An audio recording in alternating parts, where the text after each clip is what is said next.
Broj poginulih u razornom požaru koji je zahvatio tržni centar Gul Plaza u pakistanskom gradu Karači porastao je na 67, potvrdila je policija.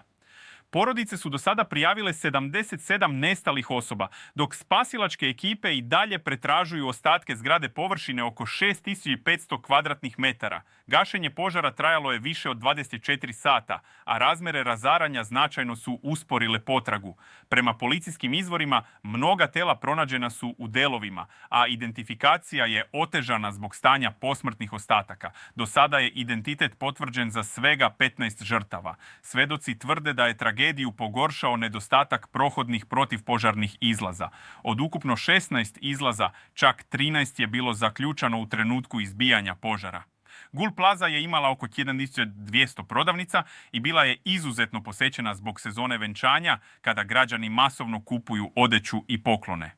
Uzrok požara još nije poznat, ali preživjeli opisuju haotične scene u kojima je vatra za samo nekoliko minuta zahvatila ceo objekat.